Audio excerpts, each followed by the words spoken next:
के लिए फातिमा कुर्बान को दावत दे रहा हूँ। वो डाइस पर आए और अपनी तकरीर पेश करें। फातिमा कुर्बान।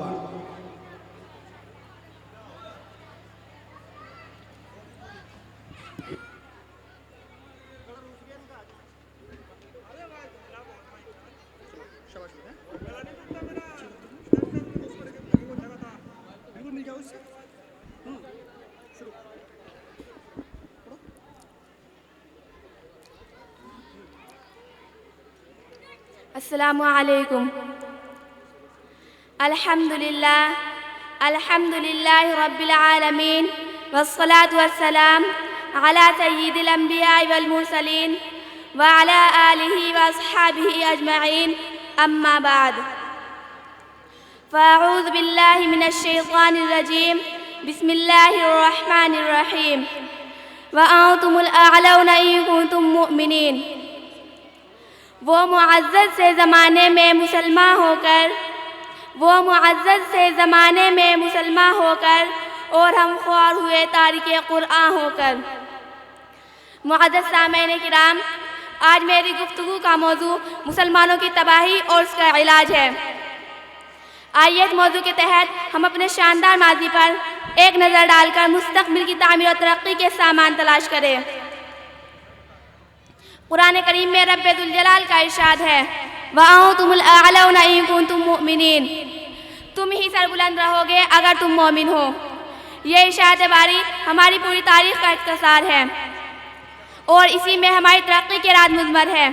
तारीख़ के सैकड़ों वाक़यात ये बताने के लिए काफ़ी है कि जब भी हमारा रिश्ता अल्लाह से और उसके दीन से मजबूत रहा तो सरबुलंदी और कामयाबी ने हमारे कदम चूमे, और जब कभी इस रिश्ते में किसी किस्म की कमज़ोरी आई तो हम इज़्ज़त व रिफ़त के आसमान से ज़िल्लत व पस्ती के गार पर जा गिरे। तारीख़ हमारे सामने जंग बदर की मिसाल पेश करती है। जंग बदर में जो कामयाबी हुई वो सिर्फ इसी रिश्ते की मजबूती की बुनियाद पर हुई, वरना अगर कामयाबी होती तो कुफ़ार मक्का को होती, क्योंकि कुफ़ार मक्का तकरीबन 1000 थे और बड़े जोश व खरोश के साथ थे। उनके पास 700 ऊँट और 200 घोड़े थे। ने सबके पास तलवारें थी और दीगर जंगी हथियार मौजूद थे। उधर अबू जहल, उतबा, शेबा, वलीद, हंज़ला, उबैद, आस, हर्ष, उमैया बिन खल्फ, नुफैर बिन हारिसा और अब्दुल मुत्तलिब जैसे शुजाअत पेकर और आज़मूदाकार थे। इधर बेचारे मुसलमान बेसर सामान, कुल तादाद 313, सवारी के लिए कुल 2 घोड़े और 70 ऊँट हैं। एक एक पर 3-3, 4-4 आदमी सवार कर रहे हैं और बाद पैदल ही सवार कर रहे हैं। किसी के पास नेज़ा और कमान है तो तलवार नहीं, और किसी के पास तलवार है तो नेज़ा और कमान नहीं। मुअज़्ज़ज़ सामईन किराम, जब मुकाम बदर पर पहुँचे तो देखते हैं कि कुफ़ार मक्का बुलंद मकाम पर ख़ीमतन हो चुके हैं और जहाँ पानी की भी फरावानी है, और बेचारे मुसलमानों को पुस्त और रेतीली ज़मीन पर ख़ीमतन होना पड़ा, और ऐसी जगह पर कि अगर प्यास लगे तो एक घूंट पानी पीने को ना मिले। अलगर जंग में जितने असबाब और जितनी चीज़ों की ज़रूरत होती है वो सब कुफ़ार मक्का को हासिल थी, मगर जब लड़ाई शुरू हुई तो कुफ़ार मक्का गाजर और मूली की तरह काटे जाते हैं। कुफ़ार मक्का का सबसे बड़ा सरदार अबू जहल 2 बच्चे मआद और मुअव्विद के ज़रिए मारा जाता है, और अब्दुल्ला बिन मसऊद उसका सर जिस्म से जुदा करते हैं।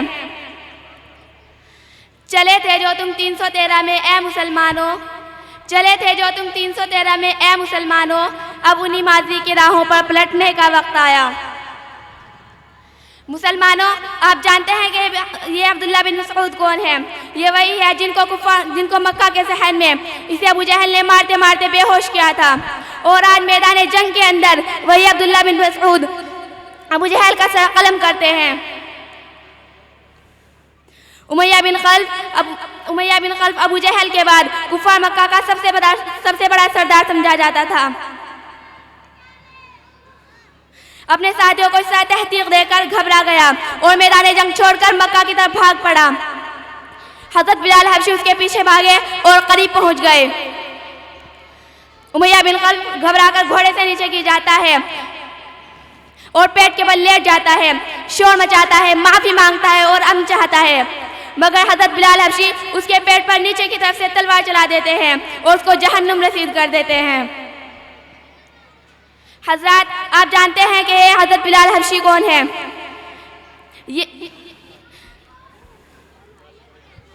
इसी उमैया बिन खल्फ के गुलाम हैं। जब इस्लाम कबूल किया, मक्का के अंदर उमैया बिन खल्फ दोपहर के वक्त तपती हुई रेत पर लिटाकर ऊपर से पत्थर की बड़ी बड़ी चट्टानें रख देता था ताकि हरकत ना कर सके, और रात को जंजीरों में बांधकर कोड़े मारता। अगले दिन गर्म जमीन पर लिटाकर ज्यादा जख्मी किया जाता ताकि तकलीफ की वजह से बेकाबू होकर इस्लाम से फिर जाए या यूं ही तड़प तड़प कर मर जाए। पैरों में रस्सी बांधकर मक्का की गलियों में घसीटा जाता। तरह तरह की तकालीफ और अजियतें पहुंचाई जाती, यहाँ तक कि तकालीफ पहुंचाने वाले थक जाते, उकता जाते। कभी उमैया बिन खल्फ का नंबर आता तो कभी अबू जहल का नंबर आता तो कभी औरों का नंबर आता। और आज मैदान जंग के अंदर वही गुलाम अपने आका व मालिक यानी उमैया बिन खल्फ को कत्ल करने के लिए दौड़ रहे हैं, और उमैया बिन खल्फ मैदान जंग छोड़कर भाग रहा है। मुसलमानों, वो कौन सी चीज थी जिसने गुलाम को गालिब और आका को मगलूब कर दिया था? सच फरमाया अल्लाह तबारक व तआला ने, वअंतुमुल अअलौना इन कुंतुम मुमिनीन, तुम ही सर बुलंद रहोगे बशर्ते कि तुम पक्के और सच्चे मुसलमान रहे। इसी तादू से कुफ्फार मक्का अपने साथियों को मकतूल होते देखकर घबरा गए और मैदान जंग छोड़कर भागने लगे। 70 मकतूल हुए, 70 गिरफ्तार हुए, और मुसलमानों को ऐसी फतह हासिल हुई कि जिसको तारीख भी फरामोश नहीं कर सकती। मगर अफसोस, सद अफसोस कि आज जहां देखिए, जिस तरफ देखिए, मुसलमान खौफनाक तूफान में घिरे हुए नजर आते हैं। कहीं मुसलमानों की इज्जत व आबरू को पामाल किया जा रहा है तो कहीं मुसलमान गुलामाना जिंदगी बसर कर रहे हैं। हजरत, आज हम और तुम उंदुलुस को नहीं जानते, हालांकि उंदुलुस एक वक्त में मुसलमानों की बहुत बड़ी ताकत और हुकूमत थी। पूरी दुनिया में शान और शौकत की शोहरत थी, और वहाँ तकरीबन 750 साल मुसलमानों की हुकूमत रही। और आज वहाँ की यह हालत है कि एक भी मुसलमान नाम लेने को नजर नहीं आता। मुसलमानों पर तबाही इस तरह आई, न कि सिर्फ मुसलमानों को बेघर किया गया, बल्कि मुसलमानों का कत्ले आम हुआ। मुसलमानों की इज्जत आबरू को पामाल किया गया। हजारों मुसलमानों को अपना मजहब छोड़ने पर मजबूर किया गया। जिंदा मुसलमानों को जलाया गया, जिंदा मुसलमानों को जमीन के अंदर दफन किया गया। यही वजह है कि आज वहां कोई भी कलमा पढ़ने वाला नजर नहीं आता। मुल्क बर्मा में मुसलमानों की बहुत बड़ी तादाद मौजूद थी। मुल्क बर्मा में मुसलमानों को बेघर किया गया, हजारों मुसलमानों को अपना मजहब छोड़ने पर मजबूर किया गया, और इसी पर बस नहीं बल्कि मुसलमानों का कत्ले आम हुआ, उनकी इज्जत व आबरू को पामाल किया गया। हजार नौजवानों को कत्ल किया गया, हजारों औरतों को शहीद किया गया, मासूम बच्चों को उनकी माँ की गोद से जुदा किया गया। उलमाए किराम को सख्त से सख्त सजाएं दी गई, जबकि मुल्क बर्मा में मुसलमानों की बहुत बड़ी तादाद मौजूद थी। मोहतरम सामाईन, आप दूर न जाइए, खुद अपने मुल्क को देखिए कि आज हमारे साथ क्या नहीं हो रहा है, कौन से ऐसे मजालिम हैं जिनको हम बर्दाश्त नहीं कर रहे हैं। हालांकि इसी मुल्क के अंदर हमारी हुकूमत रही है, और आज हमारी ये हालत है कि हम इत्मीनान से जिंदगी नहीं गुजार सकते। कई हमारे कत्ल की तदबीर सोची जाती है, मुल्क से निकालने के लिए मंसूबे बनाए जाते हैं, कई हमें गैर मुल्की कहकर बदनाम किया जाता है। मुसलमानों, आज की हमारी हालत ऐसी हो गई है। किसी शायर ने क्या खूब फरमाया है, सोई हुई कौम में जाग उठे बेदार मुसलमान सोता है, सोई हुई कौम में जाग उठे बेदार मुसलमान सोता है, गहवारा कल्बे मोमिन में अब जज्बा ईमान सोता है। उम्मत मुस्लिमा के धड़कते दिलों, आज पूरी दुनिया हमारे लिए वहशत और बर्बरियत की आमाजगाह बनी हुई है। हालांकि एक जमाना ऐसा था कि पूरी दुनिया की हर चीज हमें सौंपी गई थी, जिस तरफ कदम बढ़ाते थे बढ़ते और फैलते ही चले जाते थे। बातिल की कोई भी ताकत व कुव्वत हमारी राह में हाइल नहीं हो सकती थी। अल्लामा इकबाल रहमतुल्लाह अलैह ने क्या खूब फरमाया है, मगरिब की वादियों में गूंजी अज़ा हमारी, मगरिब की वादियों में गूंजी अज़ा हमारी, थमता न था किसी से सेले रवा हमारा।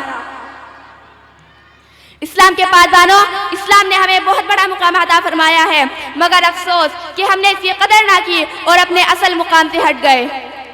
मुसलमानों, समझो और होशियार हो जाओ, वरना लापरवाही और बेतवज्जही का आलम रहा तो याद रखिए कि एक वक्त ऐसा आएगा कि हमारी बाअज़मत और सरबुलंद तारीख मकरू तारीख में मुंतकिल होकर सब तारीखों के सामने सरंगो नजर आएगी। आज हमें समझना चाहिए और गौर व फिक्र करना चाहिए कि हमारी तरफ तबाही व बर्बादी के हाथ बढ़ रहे हैं, जो जफा गुल व सितम के पहाड़ तोड़े जा रहे हैं। शिकंजे में दबाने की कोशिशें की जा रही है। आखिर इनकी वजह क्या है, ऐसा क्यों हो रहा है? खूब समझ लो, अगर इसका जवाब हो सकता है तो सिर्फ यही हो सकता है कि आज मुसलमान ना रहे। आज हम अपने मुसलमान होने का झूठा दावा करते हैं, क़वानीन इस्लाम से मुंह मोड़कर, इस्लाम के उसूलों को तोड़कर फिर हम अपने आप को मुसलमान पेश करते हैं। मुसलमानों, हकीकत तो यह है कि हमने अल्लाह की शरीयत से रुगरदानी कर ली, हुजूर अक़दस सल्लल्लाहु अलैहि वसल्लम के दामन मुक़द्दस को तर्क कर दिया। नमाज हम नहीं पढ़ते, रोज़ा हम नहीं रखते, क़ारून की तरह माल इकट्ठा करके हम रखते हैं, ज़कात हम नहीं देते, सूद हम खाते हैं, हराम हम लेते हैं,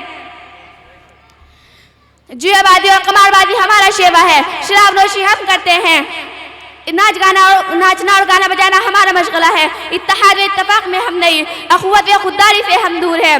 गोया के नबी करीम सल्लल्लाहु अलैहि वसल्लम के असहाब अकराम की कोई भी अलामत हम में नहीं। न हमारी ज़िंदगी इस्लामी ज़िंदगी है, न हमारा तरीक़ा इस्लामी तरीक़ा है। बिरादरान इस्लाम, हमारे लिए दुनियावी और उखरवी सलाह फलाह दोनों ही ज़रूरी है, जिसका तरीक़ा यह है कि उस माबूद हक़ की परस्तिश करें जो हमारा रब और खालिक है, और ताजदार मदीना अहमद मुज्तबा मोहम्मद मुस्तफ़ा सल्लल्लाहु अलैहि वसल्लम की पैरवी करें, जो हम लोगों के लिए नबी आखिरी समा बनाकर मबऊस फरमाए गए हैं। सहाबा किराम और अकाबिन अज़्ज़ाम के नक्शे कदम पर चले, जिनकी आंखों में छलकती हुई तस्वीर इबादत थी, जिनकी आंखों में तड़पती हुई ईमान की हरारत थी, जिनके होठों पर मचलती हुई कुरान की तिलावत थी, जिनका दिल बादे अरफा का सागर था। मुसलमानों, आओ मुत्तहिद और मुत्तफिक हो जाओ और एक झंडे के नीचे आ जाओ और अपने मुआशरे से उन सब बुराइयों को मिटा दो, वरना तुम्हारी तबाही और बर्बादी की कोई हद ना होगी और तुम्हें सब बुलंद करने वाली कोई भी तारीख इस दुनिया में कायम नहीं होगी। अल्लाह ताला शऊर व बेदारी और अपने ज़वाल का एहसास और उसके ज़ाले की फ़िक्र नसीब फरमाए। आमीन व मा अलैना इल्लल बलाग। अस्सलामु अलैकुम। माशाअल्लाह, बहुत अच्छा बेटा, शानदार, बहुत अच्छी तकरीर माशाअल्लाह।